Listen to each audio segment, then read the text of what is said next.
Bem-vindo e bem-vinda ao podcast O Monolito, podcast da Central 3, comigo, Leandro, e a mim, conversando, falando com as pessoas. Chamam isso de entrevistas, e são, né? São entrevistas. Eu sempre agradeço o seu play, agradeço a sua companhia e te convido, aproveitando o ensejo, a conferir as edições anteriores. Quem sabe algum outro papo que você ainda não ouviu te agrada.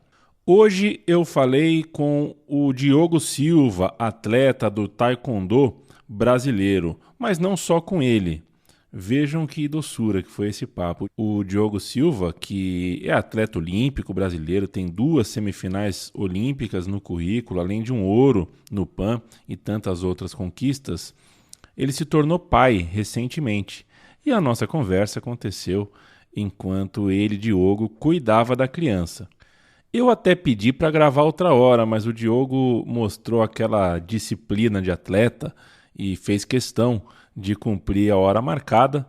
Eu achei que tudo bem, eu agradeci demais pela consideração. Claro, não é sempre que a gente vê isso dos convidados, e acabou que a entrevista teve essa deliciosa interferência, a criança ao fundo, uma reclamação aqui, um choro ali. Eu achei uma delícia. E o papo com o Diogo foi sobre carreira, sobre o pós-carreira, né? Sobre a idade, sobre rap, a gente falou de música. O Diogo falou também sobre a mãe dele, que o criou, mãe solteira, sobre a criação, né? O começo da carreira, a relação com a fama, o sentimento hoje, olhando para trás, de ter sido quase medalhista olímpico por 2 vezes. Enfim, o papo está aqui. Diogo Silva com o Monolito.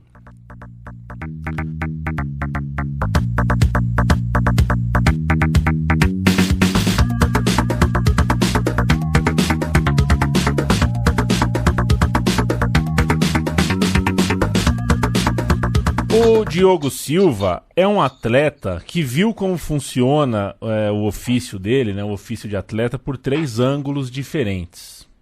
O do atleta, obviamente, o do gestor, o da gestão, né, porque o Diogo participa, tem papel ativo na comissão de atletas, então viu por esse ângulo também. E o da mídia, porque o Diogo acabou indo para o outro lado da bancada, foi para a TV, comentou, reportou o Taekwondo. E a gente vai falar com o Diogo sobre essas 3 partes da vida de um atleta, mas a gente vai fazer isso daqui a pouco. Que bonitinho, que legal. Olha, a gente tá em 3 aqui, né, Diogo? Tudo bem com você, companheiro? Tudo bem, pessoal. Tô com a minha bebê aqui junto nessa gravação. E agora tem o 4º ângulo, né? Que é ver o esporte dentro do campo do pai, né? De pensar e planejar também o que é nosso bebê, o que a nossa criança vai praticar de esporte, e como esse esporte vai chegar para nossas crianças, né? Então, esse tempo de home office são os novos desafios. Minha bebê nasceu nesse período, né? E aí a gente está se adaptando a esse mundo novo. Cara, que desafio, né? Porque na pandemia, né? A gente não tem... A nossa mãe, nossa avó, ensina um pouco de como criar, né? De como cuidar das coisas, mas ninguém viveu uma pandemia, né? Exatamente. Então, no meio que não tem receita. A gente vai ter que aprender nós somos os primeiros, né? Exato. Tá com quantos meses, Diogo? 6 meses. 6 meses, que bacana. Para começo, assim, antes de falar de TV, de gestão, de tatame, quero fazer uma pergunta específica sobre o tempo que a gente vive. Você está com 39 anos, correto? Correto. E eu imagino que já não seja mais a mesma coisa acertar um chute alto hoje e 15 anos atrás. É claro que não é, o tempo passa, né?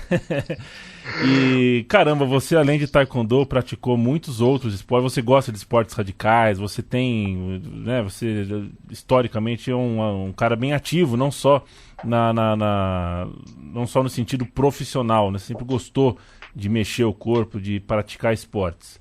Como que você conversa com o seu corpo agora, com 39 anos, Diogo? Onde é que dói? Quando é que o corpo se rebela?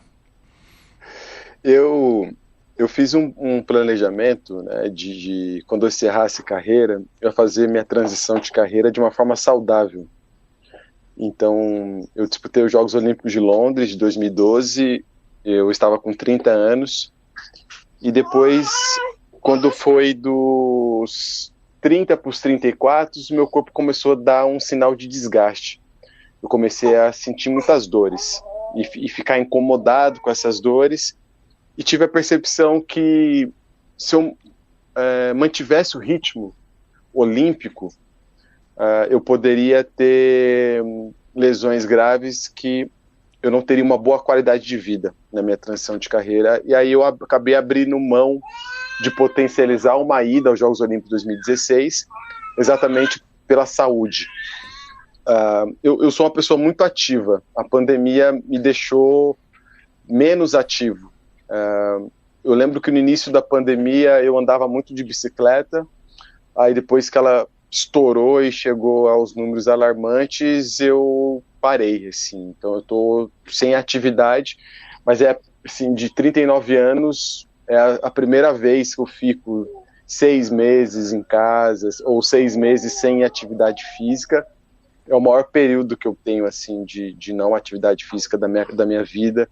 E eu gosto de muitas coisas. Quando eu parei de fazer taekwondo, eu fiz mergulho, depois eu fiz boxe, gosto muito de andar de bicicleta, só não andava mais, eu sou de São Paulo, nas ciclovias por medo mesmo, pela falta de respeito dos carros, das pessoas, a imprudência, me dava medo de andar de bicicleta em São Paulo, mas eu sempre gosto muito de atividade física. Quando eu vou minha família é do litoral norte de São Paulo, São Sebastião, eu vou para fazer trilha, vou nadar no mar, então sou uma pessoa muito ativa.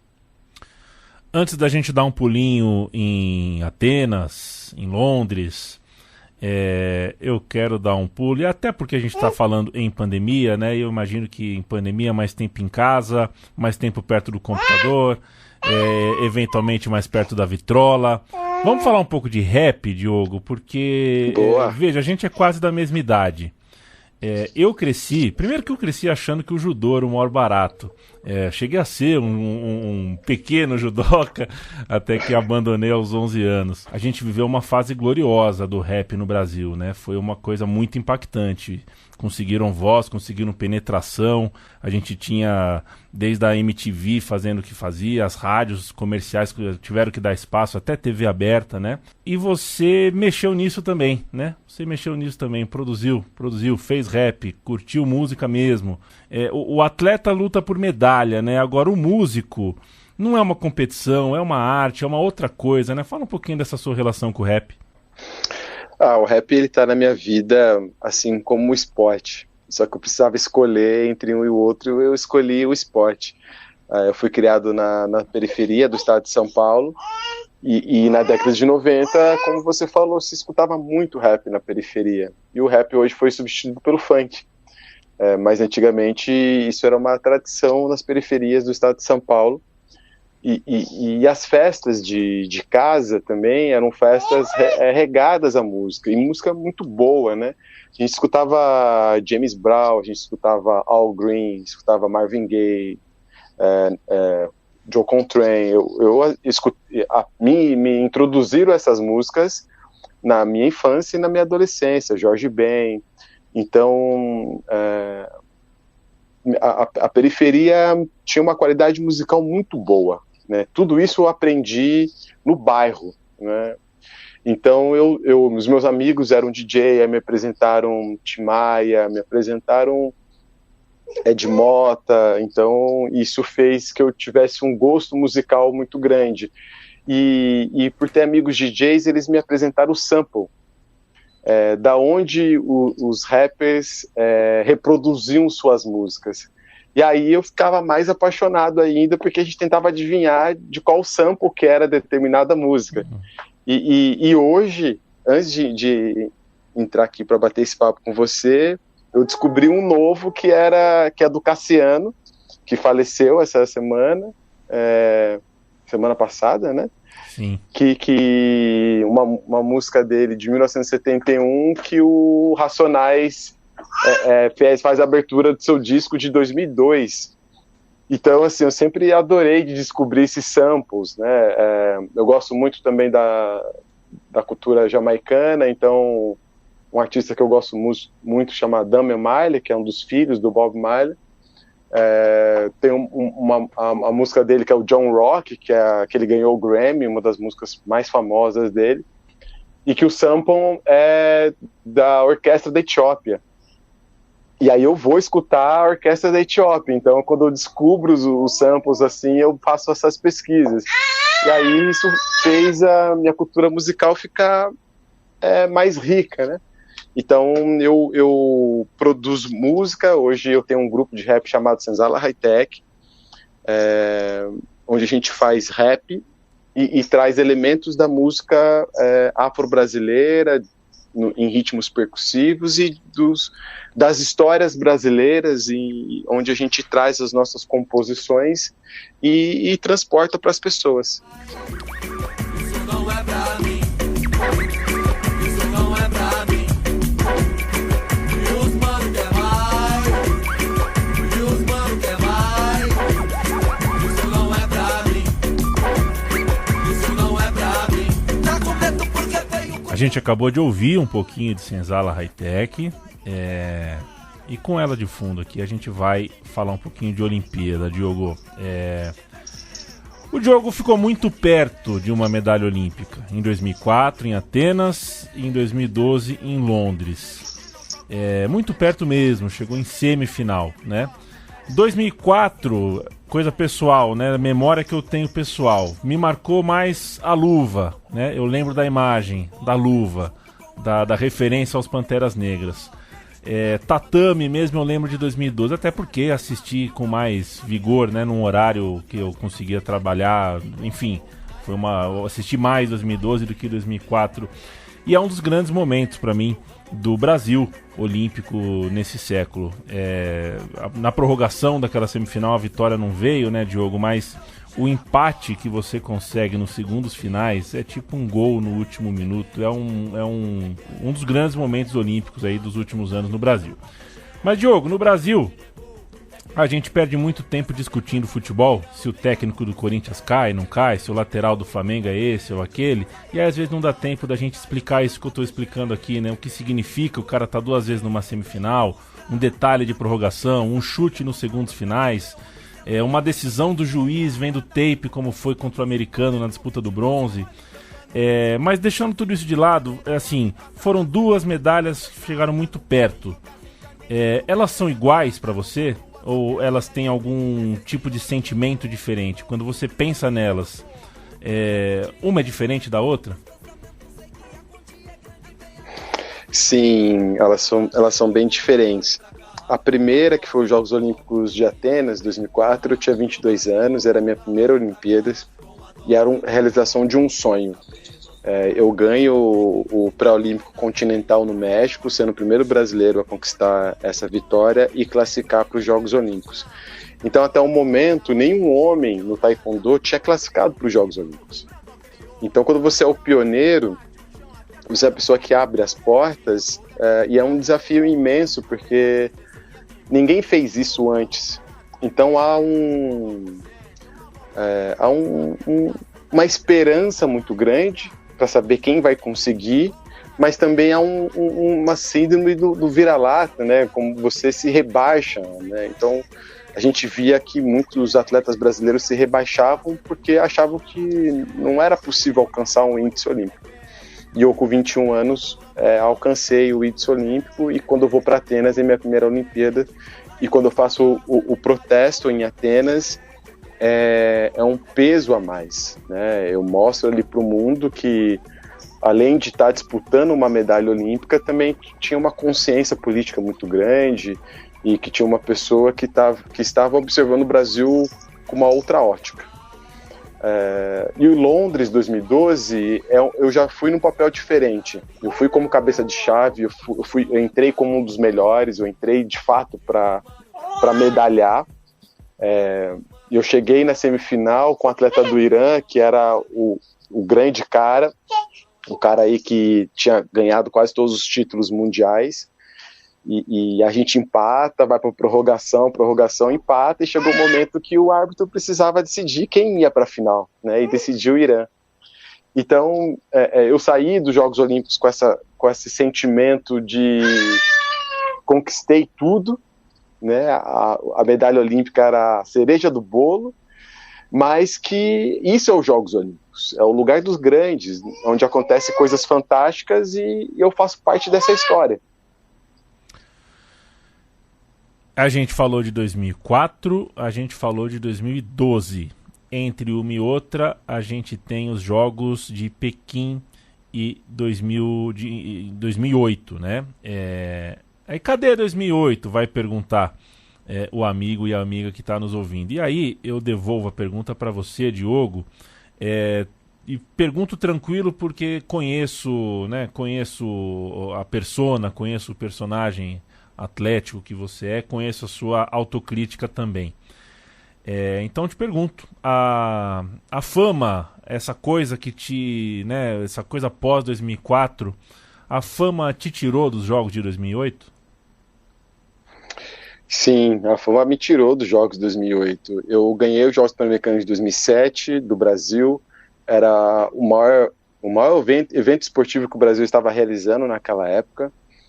Havia um assédio muito grande da imprensa de saber quem seria o primeiro brasileiro a conquistar a medalha de ouro dos Jogos Pan-Americanos. Cotaram vários esportes, e o taekwondo não foi cotado, e logicamente eu também não fui cotado. Então, quando eu ganho a primeira medalha de ouro do país, quando eu conquisto essa vitória, é um boom, né, para o brasileiro. O brasileiro começou a se perguntar, primeiro, que esporte é esse? E depois, quem é esse cara, né, que a gente nunca viu? Então, eu tive a minha imagem superdimensionada nessa época. E eu estava preparado para ganhar os Jogos, mas não estava preparado para o que vinha depois dos Jogos. Eu nem sabia que, para mim, um atleta de taekwondo, isso era possível. Eu achava que isso era coisa para grandes estrelas, né? Aquele corredor de 100 metros de atletismo, aquelas natação, basquete, mas eu não imaginava que um atleta de taekwondo poderia alcançar o que eu alcancei. E aí eu tive um assédio muito grande, não soube lidar com ele, isso atrapalhou os meus treinos, não consegui me concentrar, acabei ficando fora dos Jogos Olímpicos de Pequim.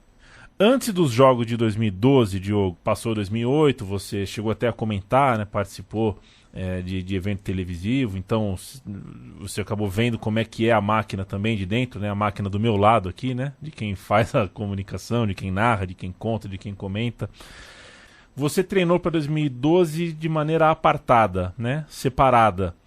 Não foi do jeito que tem que ser, não foi do jeito que a dignidade de um atleta olímpico exige, foi de um jeito que não foi legal. Porque tinha um problema com a Federação Brasileira de Taekwondo, os problemas que quem se posiciona politicamente costuma ter mesmo, e essa deve ser uma medalha para você, não um motivo de preocupação, eu imagino. E você conseguiu uma vaga espetacular, né, via um pré-olímpico mundial, que também foi uma coisa dificílima, uma coisa raríssima de se conseguir. Como é que foi para você essa coisa da segregação, de você conseguir o sucesso diante de um momento de segregação esportiva ali? Você consegue o êxito, você consegue esse sucesso e você não tem essa história contada, né? Como é que foi esse processo para 2012, né? Porque eu imagino que deve ter sido angustiante para você estar longe, estar treinando de maneira apartada do resto dos seus companheiros.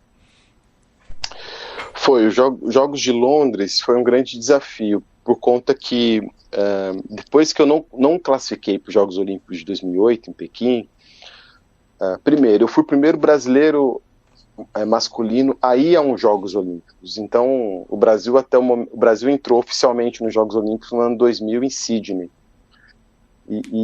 Então, como eu fui o primeiro, o Brasil, a gestão brasileira de taekwondo era uma gestão amadora.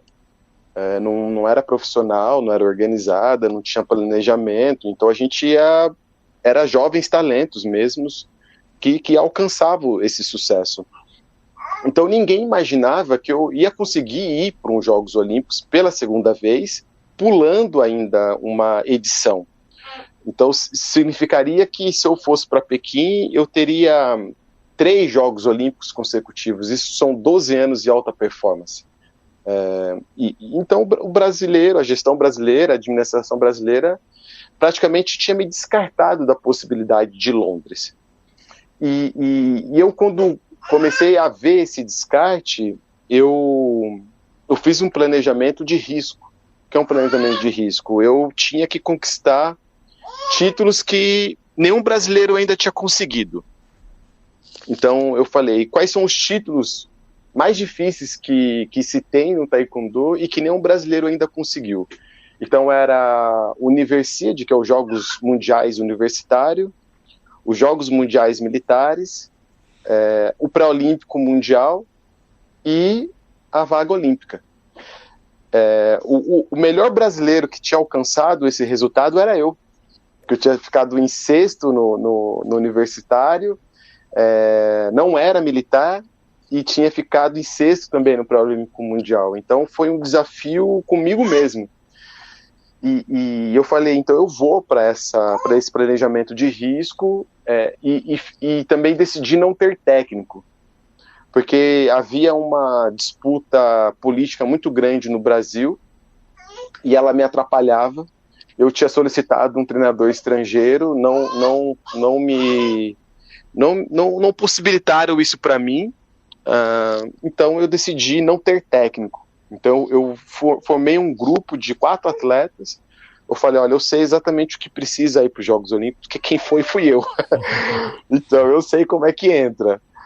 E assim foi, assim eu fiz esse planejamento e consegui conquistar todos esses títulos. Fui campeão mundial universitário, depois no ano de 2009 eu entrei para as Forças Armadas, fui campeão mundial militar. Depois eu vou para o Pré-Olímpico Continental, Pré-Olímpico Mundial, fico entre os 3 melhores do mundo e classifico para os Jogos de Londres, entrando como entre os 8 melhores do mundo na cabeça de chave. Então ter tomado a decisão de me separar foi uma decisão difícil, mas eu não tinha opção, né? Eu não tinha opção. E eu vi como o Brasil ainda estava muito atrasado, porque eu treinei na Coreia, no México, na Espanha, então eu já tinha percebido que para alcançar performance é necessário equipe e planejamento, e dinheiro, investimento. E o Brasil não entendia isso ainda, né? Hoje é a base do esporte brasileiro, mas naquela época eles não entendiam isso. Então foi a forma que eu consegui classificar para Londres e fazer esses Jogos Olímpicos. O Diogo, você reparou, repare que fiz várias perguntas para você, a gente já está batendo papo há algum tempo, eu não fiz nenhuma pergunta objetivamente para você sobre racismo. Porque eu entendo que não é exatamente necessário que eu use a palavra se torna redundante quando você conta da sua história, né? Porque se você fala da sua vida, você fala do rap, você fala da sua criação, você fala do seu começo, você fala de segregação esportiva, as questões estão aí, né? A gente ouve a sua biografia, as questões elas já estão aí. Mas eu vou puxar para um grau além da questão racial, que é a maternidade, né? Você foi criado por uma mãe solteira, inclusive a gente tem isso em comum. Eu fui criado também sem pai, e olho para minha mãe e falo às vezes, cara, como é que ela conseguiu, né? Como é que deu conta de tanta Sim. coisa, tão jovem como ela era, tal.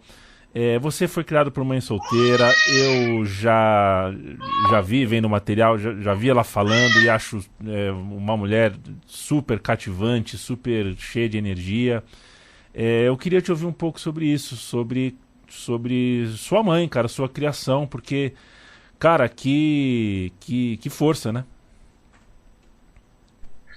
Sim, hoje que eu tenho uma criança, eu percebo como é desafiador, né? E como elas são vencedoras e fizeram tudo o que era possível, né? Como eu fui criado só com a minha mãe, em periferia, Então, das mães que saem cedo e voltam à noite, e a rua que cria a gente, né? Então a gente acaba pulando etapas de amadurecimento para poder sobreviver. E esse foi o meu caso também. Então, o esporte entrou na minha vida e me direcionou para um caminho positivo, e eu tenho tudo a agradecer pelo esporte. Mas hoje que eu sou pai, eu vejo como é complexo cuidar de uma criança, como é complexo pensar em perspectiva de futuro, né, das nossas crias serem saudáveis e poder ter uma vida boa, né, ter uma vida feliz, uma vida alegre. Então, hoje eu tenho um outro olhar sobre maternidade e paternidade e os desafios que se tem. Eu sou pai fui com 38 anos para 39, minha mãe com 17. Então a gente está falando aí que eu escolhi o momento de ser pai, minha mãe não teve essa chance. E isso faz toda a diferença, porque eu fui atleta olímpico, encerrei minha carreira e depois eu fui para ser pai. Então eu pude explorar tudo que a vida podia me dar. Então quem é pai e mãe jovem não consegue, coisas atrasam, é difícil estudar, é difícil dar uma entrevista, imagina estudar, né? Então... Dormir, né?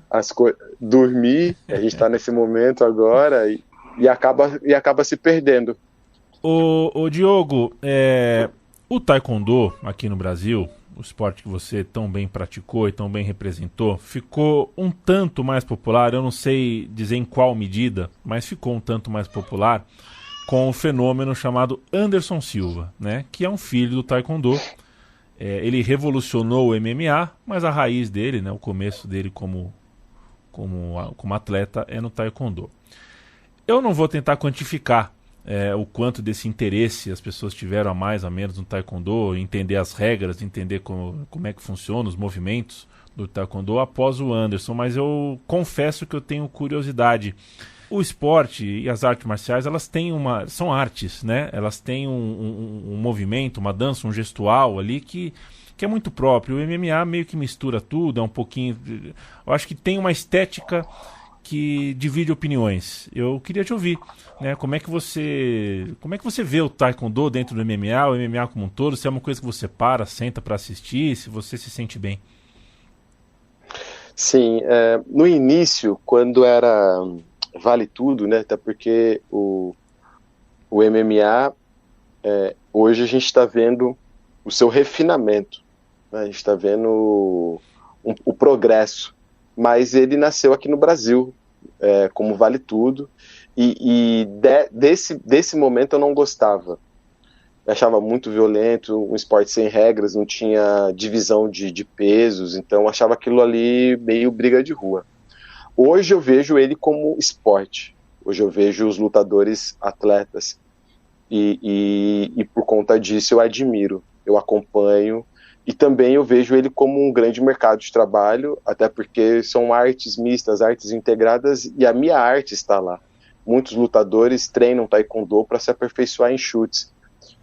E é um mercado de trabalho que expandiu muito. Hoje nós temos 3, 4 grandes canais de televisão do Brasil que estão fazendo as transmissões e também estão agora comprando outras plataformas além do UFC. O UFC é a mais conhecida, mas nós temos a plataforma da Rússia, da China, outras americanas, ligas menores, ligas do México, por exemplo. Então isso expandiu muito, tem um alcance gigantesco, e eu vejo que o MMA, nesse formato que ele está hoje, eu acredito que ele vai aperfeiçoar ainda mais, vai cada vez mais diminuir aquilo que provoca um constrangimento para o público que não gosta de ver sangue, por exemplo. Eu acho que cada vez mais esse esporte vai alcançar esse nível. Diogo, Que grande atleta é você, que grande personagem política dentro do esporte é você, contestador. É sempre bom a gente lembrar, a gente está num país que discute muito futebol, que fala muito futebol, eu insisto, né? E o futebol tem os seus multimilionários, né? E está aqui o Diogo Silva, contestador, brigador, com altos e baixos, alto em 2004, baixo em 2008, alto em 2012 de novo, mas não virou milionário, não tem uma aposentadoria fabulosa, não tem 15 imóveis, continua sendo uma pessoa aqui da nossa vida, normal, né? Que precisa trabalhar, que precisa fazer coisas, precisa estar em atividade e não tá no condomínio blindado, dentro de um carro blindado, dentro de uma vida blindada, porque, enfim, montanhas e montanhas e montanhas de dinheiro caíram na conta. Eu queria fechar, eu fiz uma reflexão, uma digressão aqui, porque eu queria fechar te ouvindo um pouco sobre isso. Eu não tenho certeza, não sei se ficou alguma coisa por dizer ao fim da sua carreira, porque, assim,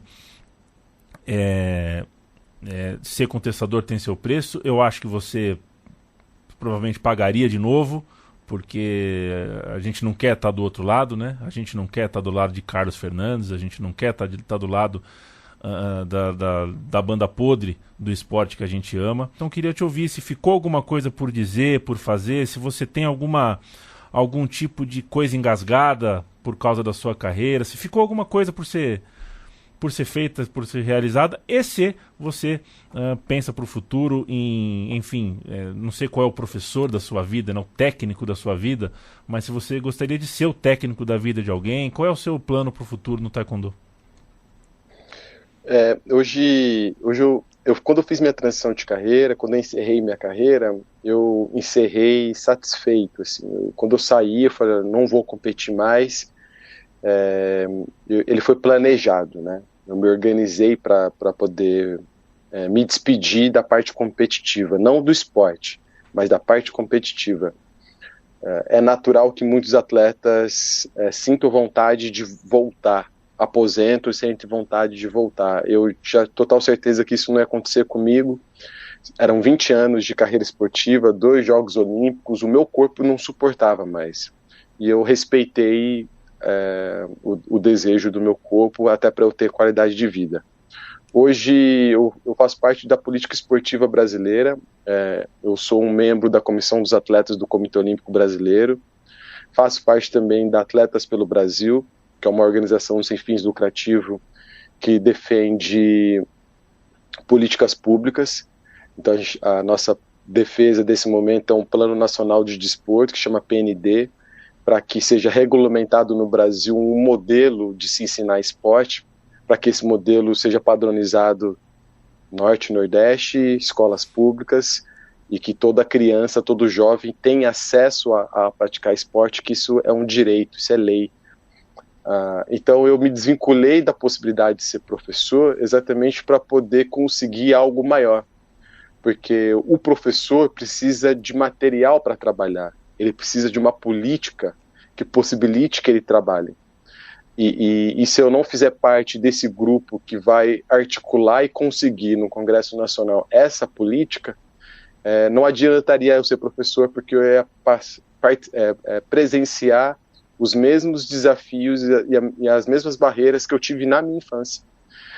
Então eu decidi me encaminhar para a parte política, para que eu pudesse me capacitar e me desenvolver e entender como as leis funcionam, para que junto com outros atletas, eu estou falando de Raí, Ana Moser, Joaquim Cruz, Torben Grael, Hortência, eu trabalho com essas pessoas, a gente consiga que o Brasil tenha um planejamento esportivo de verdade, eficaz.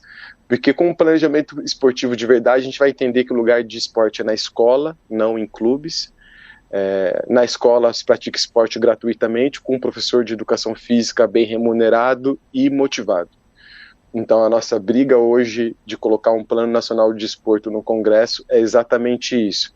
E quando eu conseguir isso, depois que a gente conseguir a lei e depois que essa lei entre em vigor e seja respeitada, aí eu vou poder, de fato, me retirar e ser professor e ensinar, que eu gosto muito de ensinar, mas nesse momento eu me retirei exatamente para poder conseguir esse outros frutos, né?